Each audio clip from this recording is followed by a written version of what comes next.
I think it's got nothing to do with any of those, actually, funny enough, and it's the opposite of all of those. So I don't think it's because rates are going to drop. In fact, if anything, I want to show you something. So I want to show you two charts, if you don't mind. Let me just share my screen over here. So the reason why we think Bitcoin is going up now is if you look at that chart over here. So let me quickly open a few charts for you. So this is the US, let's go to the 30-year treasury yield. This is the treasury yield in the US treasuries. What you can see is that this treasury yield is going pretty much parabolic. Like you can see it's going pretty parabolic over here. What that means is that right now, no one wants US treasuries, right? What it means is that the rates on US treasuries are going up a hell of a lot. I'm going to take you back to the weekly and I'm going to zoom out just so you can see that since 2007, we haven't had rates that are this high on the 30-year T-bill. They're going to take you to another T-bill. Let's go to JPY 40-year or JP 40-year. There we go. So this is the yield on the Japanese government bond. And I mean, that's an even scarier chart. Look at that. Look at that chart over here. It's currently trading. That's crazy. It's at parabolic levels. So what does this actually mean? Let's just break it down for people who don't really know what this means. This represents the demand for government bonds. Government bonds are the mechanism which governments use to raise money and how governments use to take debt. And what you can see now is that the rates are spiking the bonds. In the US, very similarly, they had an auction last night. Nobody wanted the bonds, and so they had to spike up the bond rates to actually get people to buy them. And so when people see a collapse in the credit system, it means that they're exiting the credit markets. Now, the question is, if you're going to exit the credit markets, where do you go? Because now there's a whole lot of money. Where do you go? You can't stay in hard currency because generally when the yields drop, it means that there's less demand for that debt. If there's less demand for that debt, it means there's less demand for that currency. And so generally the currency is also depreciating. So you can see that the Dixie's taken a little bit of a hit over there. And so the question is, if the credit markets are collapsing and people need to get their money out of the credit markets, and the credit markets are the biggest markets in the whole world, where do they go? So one option is they can go into risk.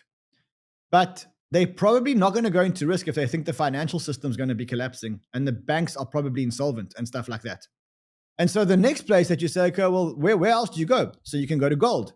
As you can see, gold's having a hell of a run. I mean, I haven't looked at and maybe you want to be in other crypto scarce assets. Like maybe you could say Ethereum is scarce and maybe you could say Solana is scarce, but that's really what's driving this. So I don't think it's about interest rates coming down because I don't think interest rates can come down if the bond rates are this high. I don't think it's about inflation, and I don't think that it's the Russia-Ukraine war. I think what's causing this is a major collapse in the world credit system, which was sparked, or it was like a house of cards, and one of the cards was flicked out when the US got downgraded, and that's how we landed up where we landed up today at all-time highs. On top of that, I also think there's other factors, like there is all the things that have been happening in the United States. So like the stablecoin bill and the strategic reserve bills that have been going through. I just think that those were all suppressed by the tariff talks. And now you've almost unleashed the beast where all those things that were like bottled in have actually now been unbottled. And that's what's pushing up the price of Bitcoin. Look, when it comes to all these different vehicles that are now being launched, these Bitcoin treasury companies, these different offerings, MicroStrategies. Because that's what the investors gave you, right? There's only one stock that I know of that bypasses this. And maybe I'm a little bit ignorant because I'm only in crypto. But what MetaPlanet have done is they've created a workaround. Basically what the workaround says invest in fixed income. You don't get interest, but you actually get Bitcoin returns, right?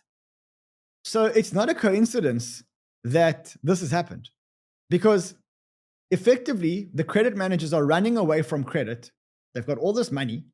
And they're going, well, we're not allowed to invest it in stocks. We're not allowed to invest it in gold because our mandate says we're only allowed to invest it in fixed income securities. Is there any kind of exotic fixed income security? Oh, hold on. Yeah, there is one. It's called MicroStrategy. And what it does is it creates fixed income that actually pays zero interest, but gives you Bitcoin related returns. It's like a cheat on the system. Not a cheat because it's completely legal. But that is why what's happening. So I love these companies.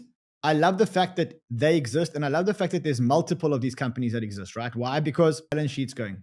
Like you understand how, like I don't know a case in history where where two companies have been competing, but the better the one did, automatically the better the other did.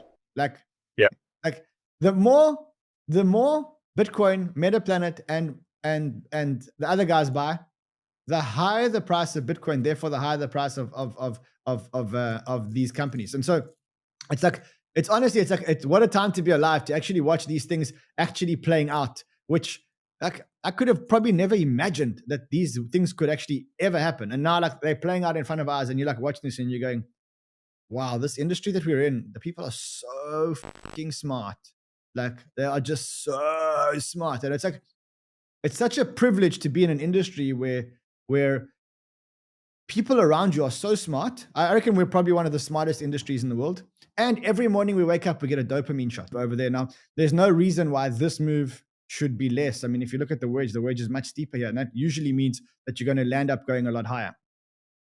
There's also nothing in the way. There's no technical levels in the way. There's not, like, no one can tell you there's a resistance and there's a support. We've never been here before. We're in hot air territory, and usually we can land up going high. So there is one little, like, if you want to call it a hurdle in the way. Like, let's talk about the smallest last. This is not even really like a technical hurdle. If you plot the trend line, as you can see, I've plotted a trend line over here from 2017. If you plot the trend line up in terms of if you take this high from 2017 and then you mark it up to the top of the 2021 highs, and you go up to where we are now, and you carry on in that trend line, there could be a little bit of resistance at 114, 115,000. And that is for the people that don't believe that this was a clean break of price discovery, which I think it pretty much was. Actually, on the way down, you can see exactly the same thing. So if you look on the way down, there was a death cross. And then just as the death cross happened, there was a pump into the death cross. You see that? So that's not unusual, that as these crosses happen, you actually get a little bit of a dump.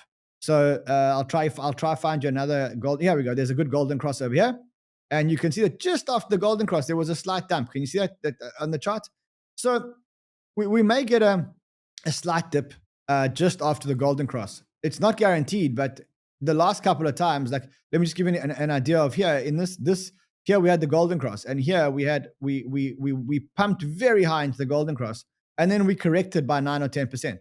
So if Bitcoin did correct now and go back to about 100,000, that wouldn't surprise me. But generally, we have broken the all-time high. We're in a higher high now. So the pricing structure is very, very, very strong.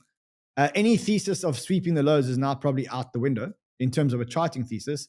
And so I've got to just, like, like we've waited so long for this. Now we're here. Now we must just ride the wave and just enjoy it. And then bang, right? So that could happen. But generally, right now, I've got to be of the thesis that alts are going to follow. Why? Because the charts are telling me that the alts are going to follow.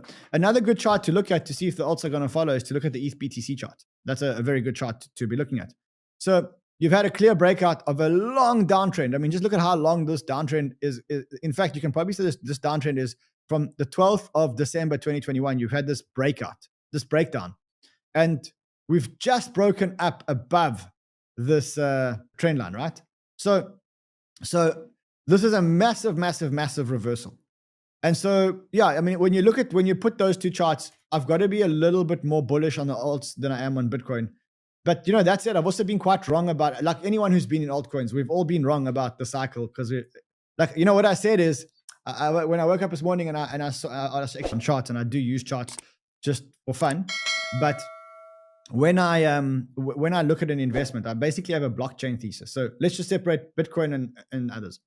You have Bitcoin, which is a store of value. Then you have the smart contract layers, which are effectively Ethereum, Solana, Base, maybe Sui, and maybe Sonic, and a couple of others. If blockchain is about the creation of digital value and the ability to move digital value from one sector to another, then my investment thesis pretty much says you have to be invested in the value layer, which is the Ethereum, Solana, Sui, whatever. And then you have to be invested in the layers that allow for the trade in these assets, right? Because if you create value, effectively you're going to want to trade value. Otherwise, the value is worthless. So that would mean that you've got to be invested in the base layers, and you've got to be invested in the DEXs. What's the DEXs? Hyperliquid. I don't have to name them. You pretty much know what they are. So with that in mind, like, what I usually do is 90%. So I'm going to give you a couple of examples just so that you understand it. when CryptoKitties was launched on Ethereum, do you remember, you were around, I was around, do you remember how angry everybody got about CryptoKitties being launched on Ethereum? It's the launch of the financial system and you guys are running it. You're trading cats that are breeding on the Ethereum ecosystem. Now, we could have cut it there, right? But we didn't. We let it ride. And by virtue of the fact that we let it ride, we developed multiple token standards. The first thing is we developed the NFTs. Now, the NFT, in my mind, is still going to be the platform for every single type of identity document, deed, whatever, right? Movie ticket, etc., etc. And on top of that, we also created another token standard, which is called ERC 404, I think it's called. And basically what that does is it allows for multiple token holders to buy the tokens. And when you get a certain number of tokens, that token turns into an NFT, okay? Now, we could have cut it.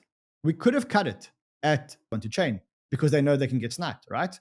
And so don't kill innovation just because a certain version of a product is not a finished product. You have to let experiments run. You have to let experiments run.